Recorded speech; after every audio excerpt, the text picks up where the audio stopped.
Good morning बच्चों। 10वीं वाले बच्चे, सिद्धि हिंदी विद्यालय के इस ऑनलाइन क्लासेस में आपका हार्दिक स्वागत है। अब बच्चों यहाँ पे हमारे व्याकरण में जो लेसन चल रहा है वो समास का है। अब यहाँ पे समास के थोड़े ही शब्द बाकी बचे हैं। आपकी किताब में से मैंने ढूंढ ढूंढ के ये लिख कर निकाले हैं, आपको यहाँ पे मैं लिखवा रही हूँ। ठीक है, आपकी 10वीं की किताब के ये शब्द है, समस्त पद है। जितने हो सके उतने मैंने यहाँ पे ढूंढ ढूंढ के यहाँ पे लिखवाए हैं। यहाँ पे ये अंतिम है समास का, ये मैं आपको करवा रही हूँ।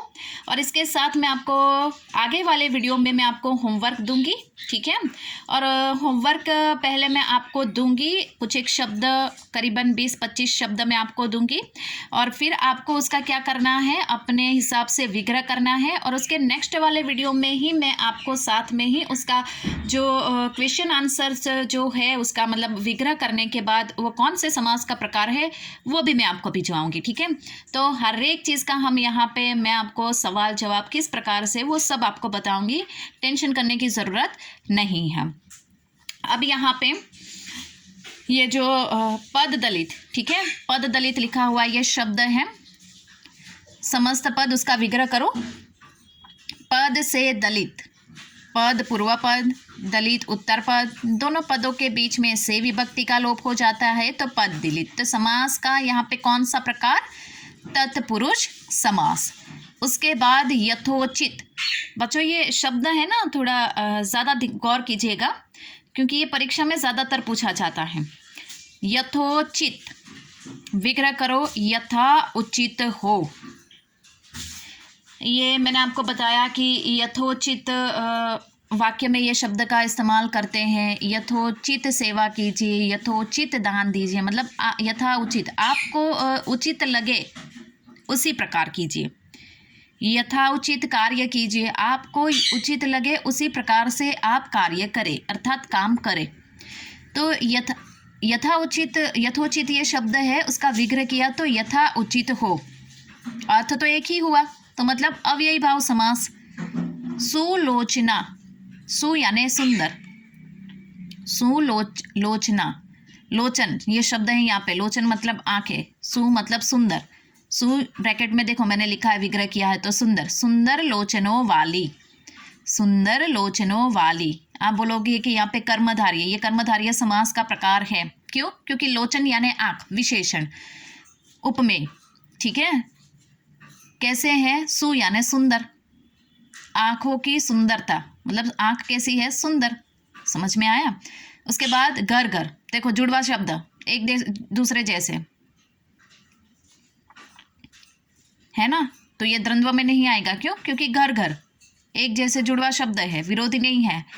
घर घर मतलब घर घर जाकर घूमो, घर घर जाओ, मतलब हर एक घर जाना है हमें। समझ में आया? एक भी घर नहीं छोड़ना है, घर घर जाकर घूमो मतलब हर एक घर जाओ। अब यही भाव समास। उसके बाद गमना गमन, गमना गमन मतलब विग्रह करेंगे तो आगमन और गमन और आगमन, गमन और आगमन। देखो यहाँ पे संधि है, गमना, आ उच्चारण करो स्वर, गमना, आ का उच्चारण होता है आगमन। समझ में आया? यहाँ पे डैश किया है, आप बोलोगे कि गमन और गमन, नहीं, ये इस प्रकार से नहीं होता है। गमना, आ स्वर संधि, आ ई उ। समझ में आया कुछ यहाँ पे? तो आगमन, गमन प्लस आगमन। अब समझ में आया? आना और जाना, आ रहे हैं और जा रहे हैं, और दो मात्रा वाला मतलब द्वंद्व समास। मैं उच्चारण कर रही हूँ, उच्चारण के ऊपर थोड़ा ध्यान दीजिएगा बच्चों। क्यों? क्योंकि यहाँ पे जो संधि जैसे भी होती है ना, तो यहाँ पे द्वंद्व समास में वो भी हमें थोड़ा पलट के रख देती है।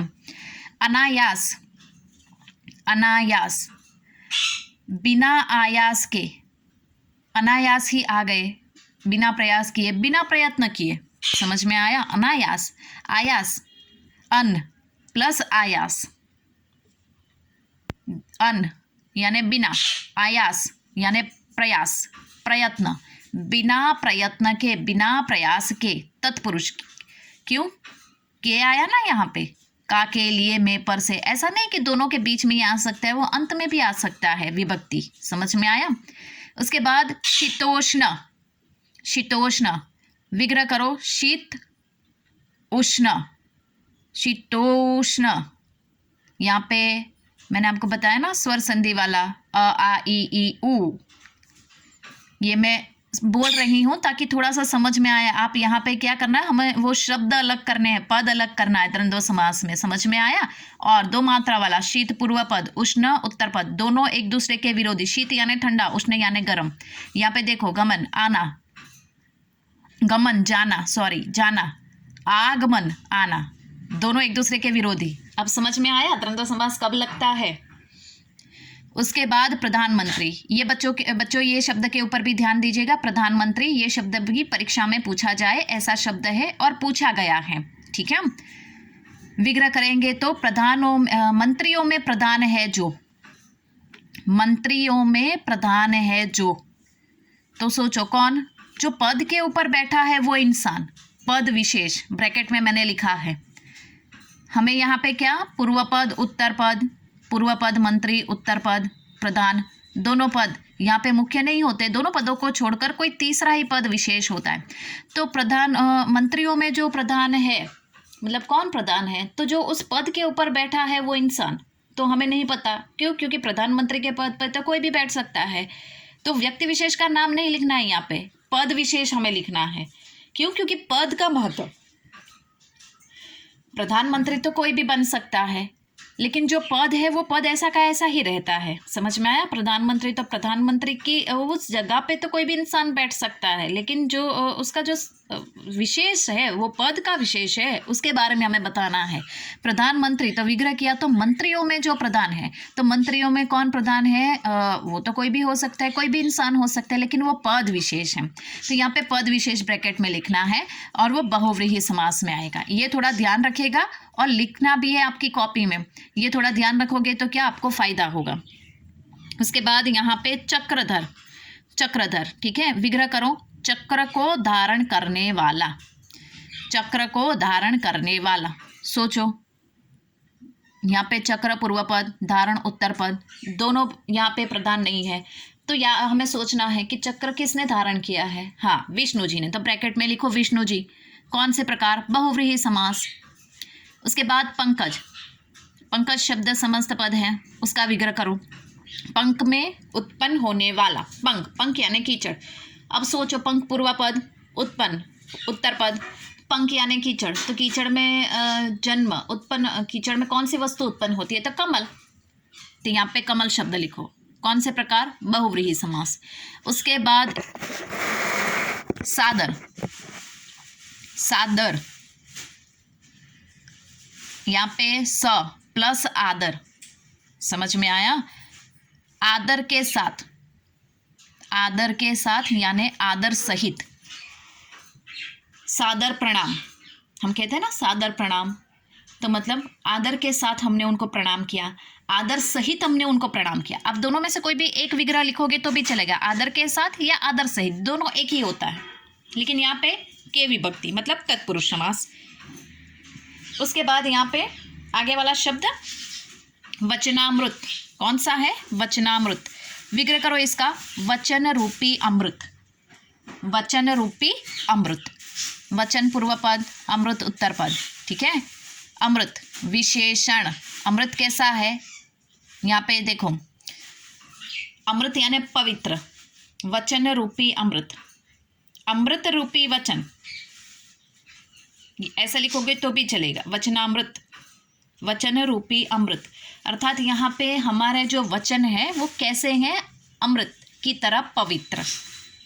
समझ में आया। हमारे वचन कोई पवित्र मतलब अमृत नहीं है, वचन अमृत नहीं है, मतलब कहने का मतलब अमृत यानी पवित्र।